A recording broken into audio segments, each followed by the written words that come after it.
চারিদিকে হইচই, হাদির খুনি ধরা পড়িছে ইন্ডিয়াতে। হাদির মৃত্যুর ঘটনা বাংলাদেশের জন্য খুবই গুরুত্বপূর্ণ, কিন্তু প্রশ্ন হইতেছে আসলেই কি ধরা পড়িছে হাদির খুনি? এই প্রশ্নে যাওয়ার আগে আমরা কয়েকটা জিনিস দেখে নিই। হাদি আসলে কাদের শত্রু ছিল? কারা হাদি মারছে? হাদি ছিল ভারতীয় আধিপত্যবাদের বিরুদ্ধে বাংলাদেশে এক অনন্য আইকনিক ফিগার। তরুণদের মধ্যে হাদিকে যেভাবে খুন করা হয়েছে, যেই পেশাদারি কায়দায় খুন করা হয়েছে, যেভাবে পলায় গেছে খুনি, সেটা কোনো পেশাদার গ্রুপের সাহায্য ছাড়া একদমই করা যাবে না। বাংলাদেশে ব্যাপক অংশের মানুষের মধ্যে ধারণা বাংলাদেশের সামরিক গোয়েন্দা সংস্থা এই খুনের সাথে যুক্ত। এটাও সত্য যে গোয়েন্দা সংস্থাগুলো এই ধরনের কাজ আগেও করছে। এরা ধোয়া তুলসী পাতা না, এরা অপরাধী দুর্বৃত্ত সংগঠন, এবং এই ধরনের অপরাধমূলক কাজ করতে তারা সিদ্ধহস্ত। এদের পর পর 5 জন প্রধান আজকে খুনের দায়ে পলাতক। ওসমান হাদির খুনি পলায় ইন্ডিয়া চলে গেছে, এটা প্রমাণ করার জন্য ওয়াগারের পোত বালক মরে হয়ে গেছিল। এমনকি তাদের ইন্ডিয়ার ছবি সে পোস্ট করে প্রমাণ করার চেষ্টা করে ইন্ডিয়া পলায় গেছে। ওর কাছে ছবি কেমনে আসলো? যাই হোক, আজকে হাদির খুনি ধরা পড়ছে। ধরা পড়লে তো খুবই আনন্দের কথা। এইবার তাহলে হাদির হত্যার বিচার হবে। এটা যদি জাতীয়ভাবে এত গুরুত্বপূর্ণ একটা হত্যাকাণ্ড হয়, তাহলে গ্রেপ্তারের বিষয়টা কেমনে ডিল করা উচিত ছিল সরকারের, আর কেমন করে ডিল করা হয়েছে, এটা একটু আমরা খোঁজ করে দেখি। অবাক হয়ে যাবেন পুরো বিষয়টা জানলে।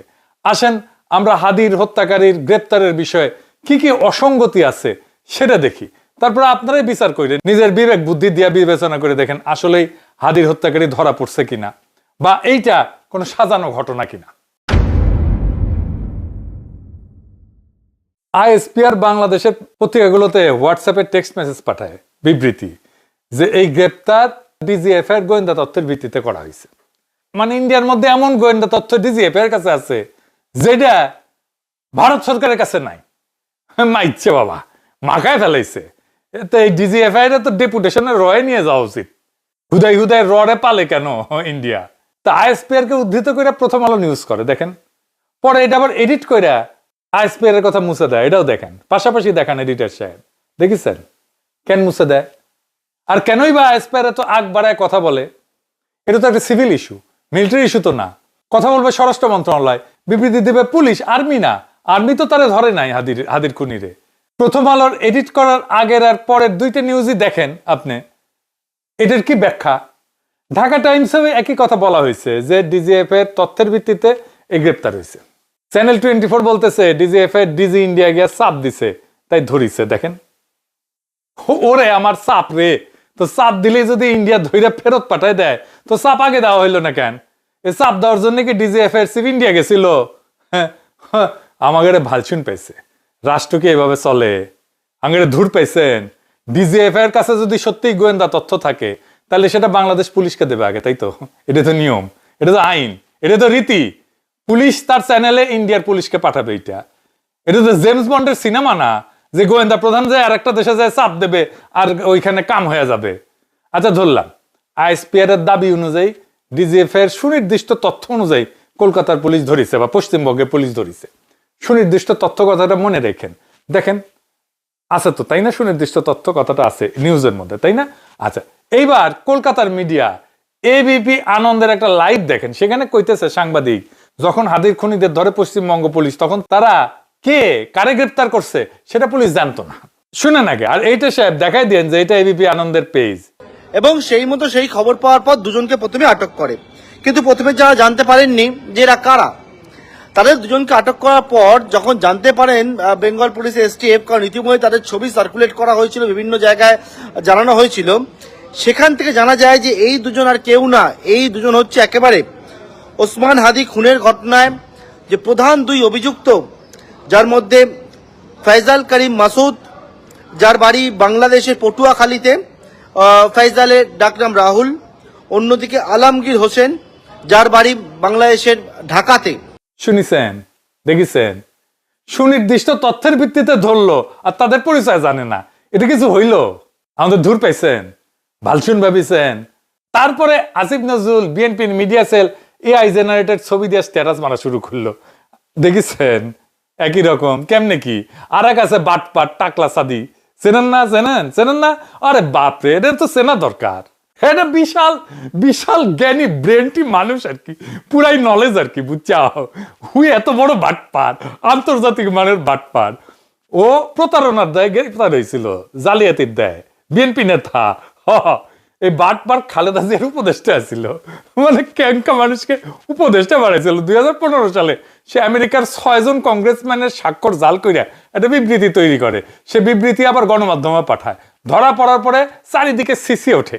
খালেদা জিয়া এটা জানাপত্র সংবাদ সম্মেলন করে বাটপারকে বিএনপি থেকে বহিষ্কার করে। দুনিয়ার সকল কুচি বুড়া শিক্ষিত শিক্ষানবিশ সকল বাটপার বিএনপির ছায়াতলে জড়ো হইতেছে। হে আলহামদুলিল্লাহ, হ্যাঁ ঘন হয়ে আসেন সকলে, জড়ো হয়ে আসেন সকলে। হাসিনার মতো আরেক ফাঁসিবাদ কায়েম করতে সকল বাটপার বিএনপিতে যোগ দিন, দেরি করলে লেট হয়ে যাবে। এই বাটপার সাদি তার টাকলা নাম দিছে নাকি? তুই তুই বিশ্ব বাটপার, তোরে কে টাকলা নাম দিছে? তুই তো এক্সপোর্ট কোয়ালিটির বাটপার, তাই এক্সপোর্ট করেছি তোরে। আমি দেশের পিল্লে একটা ইনস্টিটিউট করবো, বাটপার সাদি ইনস্টিটিউট অফ ক্রিটিক্যাল বাটপারি। আর তোরে আমি ওই ইনস্টিটিউটের ডিল বানাবো, ডিন ডিন ডিন। তুই পিএইচডি করাবো সয়াবিন পিল লোকদের। তোর মতো বাটপারি প্রতিভা এত সহজে নষ্ট হয়ে যাইতে দেওয়া উচিত না। শালা টাকলা টাকলা বাটপারের বাটপার, চালা জাউরার জাউরা। যাই হোক, হাদির হত্যাকারী ধরা পড়লে তাকে বিচারের আওতায় আনলে তো বাংলাদেশের আবাল বৃদ্ধ বনিতা খুশি হবে, তাই না? কিন্তু গভীরভাবে চিন্তা করলে আপনি এই সংবাদগুলোতে বেশ কয়েকটা অসঙ্গতি দেখবেন, যা বলছি তার বাইরেও আছে। আসেন আমি অসঙ্গতিগুলো ধরাই দিতেছি। ডয়েচে ভেলের সংবাদে বলা হয়েছে হাদির হত্যাকারীকে আদালতে তোলা হয়েছে। শুনেন আগে। রাহুল ওরফে ফায়জাল, করিম মাসুদ এবং আলমগীর হোসেন বাংলাদেশে ওসমান হাদিকে খুন করে মেঘালয় মারফত বাংলাদেশ থেকে ভারতে আসেন। শনিবার রাত্রে পশ্চিমবঙ্গ রাজ্য পুলিশের এসটিএফ বনগাঁ অঞ্চল থেকে এই দুই অভিযুক্তকে গ্রেপ্তার করেন। তারপর আজকে রবিবার তাদেরকে কোর্টে পেশ করা হয়। শুনেছেন? অথচ শনিবার রবিবার আদালত বন্ধ থাকে পশ্চিমবঙ্গে, ছুটির দিনে আদালতে তোলা হয়েছে। আচ্ছা, কলকাতা প্রেস ক্লাবের সাবেক সভাপতি কি বলতেছে শুনেন। বলতেছে আগামীকাল সোমবার আদালতে তোলা হবে।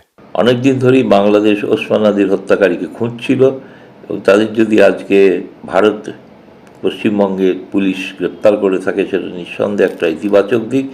তবে যেটা শুনেছি সেটা হচ্ছে, যেহেতু আজকে রবিবার, আগামীকাল সোমবার আদালত খুললে এদের আদালতে প্রডিউস করা হবে, অর্থাৎ আদালতে পেশ করা হবে। শুনেছেন? তাহলে তারা আদালতে তোলা হয়েছে নাকি হয় নাই বলেন তো? বাংলা মিডিয়া তো তারে রিমান্ড মঞ্জুরের খবর ছাপিছে, দেখেছেন? কি কইবেন? এইবার আসেন পরের অসঙ্গতি। পশ্চিমবঙ্গ পুলিশের একটা ওয়েবসাইট আছে, তাদের সব নিউজ প্রেস রিলিজ এখানে আসে। সেই সাইটে কিন্তু এই গ্রেপ্তারের খবর নাই। আসেন এর পরের অসঙ্গতি ধরি। কলকাতা পুলিশের প্রেস রিলিজ হিসেবে এই কাগজটা প্রচারিত হয়েছে। এটা কোনো প্যাড নাই, কারো সিগনেচার আছে, সিগনেচার নাই, কারো নাম আছে, নাম নাই। এমন একটা কাগজ তো যে কেউ বানাইতে পারে, তাই না? প্রিন্ট করে নিতে পারে, আমি আপনি সবাই পারে। তো তাইলে এটারে কেন ধরে নিতে হবে যে এটা কলকাতা পুলিশ পাঠাইছে? মানে আপনি যে এটা যে কলকাতা পুলিশটা বলবেন যে আপনি এটা পাঠাইছেন, তার তো একটা নাম থাকবে, তাই না? ভেরিফায়েবল হইতে হবে তো একটা এভিডেন্স, তাই না? এটা ভেরিফায়েবল এভিডেন্স। আচ্ছা, এর পরের অসঙ্গতি আসেন। প্রথম এই নিউজটা আসে এএনআই থেকে, আমি সেটা শেয়ারও দিছি ফেসবুকে। এই এএনআই হইতেছে বিজেপির একটা স্বীকৃত প্রোপাগান্ডা মিডিয়া। আপনি দেখেন, এটা নিয়ে প্রচুর নিউজ আছে ইউরোপ আমেরিকায়। এই এএনআই কেন এটা দিল? এরপরে অসঙ্গতি আসেন। কোন মিডিয়া কলকাতা পুলিশের কোন মুখপাত্রের সূত্রে কিছু বলছে? বলেনি। কলকাতা পুলিশের কোন দায়িত্বশীল এই মর্মে কথা বলছে? বলেনি। তাইলে সবাই হুদাই লাপাইতেছে কেন? আচ্ছা, এই যে এনডিটিভির এই সংক্রান্ত তার নিউজে নিচে একটা ডিসক্লেমার দিছে। তারা বলছে এটা একটা সিন্ডিকেটেড নিউজ। দেখেছেন? দেখেন কেন এই ঘটনাকে সিন্ডিকেটেড নিউজ বানাইতে হলো। সিন্ডিকেটেড নিউজ মানে ন্যারেটিভ তৈরি করার জন্য ব্যবহার করা হয়। আপনারা দেখছেন না, একই খবর অনেক মিডিয়ায় ছড়াইতেছে, একই টাইটেলে, একই কন্টেন্ট। এটা হইতেছে সিন্ডিকেটেড নিউজ। রাষ্ট্র যখন সত্য বলার বদলে গল্প বানায়, তখন অসঙ্গতি হয়ে যায় সবচেয়ে বড় প্রমাণ। এটা মানে বুঝলেন না? আচ্ছা শোনেন, ধরেন একটা ঘটনা যদি সত্যি হয়, তখন সাধারণত তথ্যগুলো পরস্পরের সাথে মিলে যায়। যখন একটা গল্প বানানো হয়, তখন সে গল্প ধরে রাখতে গিয়ে অনেক জায়গায় ফাঁক তৈরি হয়ে যায়। সে ফাঁকগুলোকেই আমি অসঙ্গতি বলছি। আমি অসঙ্গতিগুলো দেখা দিলাম। সত্যিকারের ঘটনার বৈশিষ্ট্য হইতেছে, যদি ঘটনা সত্যি হয়, তাহলে সাধারণত দেখা যায় বিভিন্ন সূত্রের তথ্য প্রায় একই থাকে, টাইমলাইন পরিষ্কার থাকে, সরকারি বিবৃতি, পুলিশ, মিডিয়া সব জায়গায় একই কথা থাকে। ডকুমেন্ট বলেন, প্রেস রিলিজ বলেন, আদালত বলেন, সবকিছু স্বাভাবিক নিয়মে হয়। অর্থাৎ ঘটনার ভিতরে স্বাভাবিক একটা ধারাবাহিকতা আছে। কিন্তু গল্প বানাইলে কি হয়, যদি আগে সিদ্ধান্ত না হয় যে ন্যারেটিভটা চালাইতে হবে, তখন সমস্যা হয়। তখন এক এক মিডিয়া এক এক কথা বলে, টাইম লাইন মেলে না, এক একজন এক এক রকম কথা বলে, ডকুমেন্ট অদ্ভুত লাগে, কে কথা বলবে সেটা পরিষ্কার থাকে না। এই ছোটখাটো ফাঁকগুলো হইতেছে অসঙ্গতি। এই অসঙ্গতি কেন গুরুত্বপূর্ণ? অসঙ্গতি গুরুত্বপূর্ণ কারণ এগুলো দেখায় যে ঘটনার বর্ণনা স্বাভাবিকভাবে তৈরি হয়নি, ন্যাচারালি তৈরি হয়নি, অর্গানিক্যালি তৈরি হয়নি। দেখেন এক্সাম্পল, উদাহরণ, পুলিশ জানে না তারা কাকে ধরতেছে, এবং সেই মতো সেই খবর পাওয়ার পর দুজনকে প্রথমে আটক করে, কিন্তু প্রথমে যারা জানতে পারেননি যে এরা কারা। নিউজেই দেখলেন তো। কিন্তু অন্য দেশে বলা হইতেছে সুনির্দিষ্ট তথ্যের ভিত্তিতে ধরা হয়েছে। দুইটি একসাথে তো সত্য হইতে পারে না, এখানে অসঙ্গতি। যে কোনো তদন্তে এই পদ্ধতি কিন্তু ব্যবহার করে, পুলিশ ব্যবহার করে, ক্রিমিনাল ইনভেস্টিগেটররাও এটা ব্যবহার করে। তদন্তকারী প্রথমে খোঁজে টাইম লাইন কোথায় ভাঙছে, কার বক্তব্য বদলাইছে, কোন তথ্য অন্য তথ্যের সাথে মেলে না, এই অসঙ্গতিগুলো ধরে ধরে ধরে ধরে সত্য বের করা হয়। তাই কোনো পক্ষ যদি সত্য না বলে একটা গল্প তৈরি করে, তাহলে সেই গল্পের মধ্যে এরকম অনেক জায়গায় ফাঁক থাকবে, কথা মিলবে না। আর সেই না মেলা জায়গাগুলাই মানুষকে বুঝতে সাহায্য করে যে ঘটনার ভিতরে কিছু গোপন করা আছে। এরপর আর একটা ইন্টারেস্টিং জিনিস বলি, ডিজিএফ এর সুনির্দিষ্ট তথ্যের ভিত্তিতে যদি ধরা হয়েই থাকে, তাইলে দেখেন ডয়েচে ভেলে বলতেছে তারা বাংলাদেশে ঢোকার প্রস্তুতি নিচ্ছিল। শোনেন আগে। তারা চেয়েছিলেন এই বনগা থেকে আবার সীমান্ত পার হয়ে বাংলাদেশে ফিরে যেতে। সেই সময় খবর পেয়ে তাদের একটা অভিযান চালানো হয় এবং শেষ পর্যন্ত তারা গ্রেপ্তার হয়। শুনিছেন, ধরেন সাধারণ স্বাভাবিক কাণ্ডজ্ঞান এখানে প্রয়োগ করেন। স্বাভাবিক কাণ্ডজ্ঞান কি বলে? বাংলাদেশি পুলিশ তো ঠাসি খেয়ে আমাদের বর্ডারের মধ্যে বসে থাকবে, ও নিজে নিজে বর্ডার পার হলে ক্যাক করে ধরবে, এটাই তো সহজ। এখন তো নানা আন্তঃরাষ্ট্রীয় প্রোটোকলের মধ্যে দিয়ে যাইতে হবে। কেন বাংলাদেশে ঢোকার পরে ধরলো না? সে যদি বাংলাদেশে ঢুকবে প্রস্তুতি নিয়ে থাকে, তাহলে সে ঢুকুক আস্তে আস্তে, আমরা ধরি, কোনো গ্যাঞ্জাম নাই। কলকাতার মধ্যে কেন ধরতে হবে, ইন্ডিয়ার মধ্যে কেন ধরতে হবে? তবে কলকাতা প্রেস ক্লাবের সভাপতি কথা একটা হিন্ট আছে, সে বলতেছে এটা দুই দেশের সম্পর্কে উন্নয়ন হবে। শোনেন। আজকে প্রথম ধরা পড়ে একটা বড় সাফল্য আমি বলবো, এবং নিঃসন্দেহে এটা ভারত বাংলাদেশের সম্পর্কের ক্ষেত্রে একটা গুরুত্বপূর্ণ ভূমিকা পালন করবে। তার মানে এই ধরার গল্পটার মধ্যে একটা এজেন্ডা আছে, থাকতেই পারে দুই দেশের সম্পর্ক উন্নয়নের একটা চেষ্টা। তাই এত নাটক। একটা জিনিস ভালো হয়েছে যে ফয়সালকে বের করতেই হবে, তারা গ্রেপ্তার দেখাইতেই হবে। কিন্তু এই প্রশ্ন রেখেই গেলাম, কেন এত অসঙ্গতি তার গ্রেপ্তারের? তারপরে তো ওরা জিজ্ঞাসাবাদ করা হবে। এই জায়গাটাই প্রশ্ন, স্বচ্ছতার সাথে সেই জিজ্ঞাসাবাদ যেন শেষ হয়। একটা নিরপেক্ষ কমিশনের সামনে জিজ্ঞাসাবাদ করতে হবে, কারণ গোয়েন্দা সংস্থার সংশ্লিষ্টতার সন্দেহ যখন সমাজে আছে, অনেকে যখন বিশ্বাস করে, এটা মনে করে, অনুমান করে, এই জিজ্ঞাসাবাদকে ট্রান্সপারেন্ট বা স্বচ্ছ করতেই হবে। যদি সত্যিই খুনি ধরা পড়ে থাকে, তাহলে সত্য বের হওয়া উচিত। কিন্তু যদি এই গ্রেপ্তার একটা রাজনৈতিক ন্যারেটিভ বা গল্প তৈরির অংশ হয়, তাহলে সেটাও একদিন প্রকাশ পাবে। প্রশ্ন শুধু একটাই, সত্য কি বের হবে? আমাদের সত্য জানতে হবে, কেন হাদিকে খুন করা হয়েছিল, কে হাদিকে খুন করছিল। এই সত্য বের না করা পর্যন্ত আমরা শান্ত হব না। ইনকিলাব জিন্দাবাদ।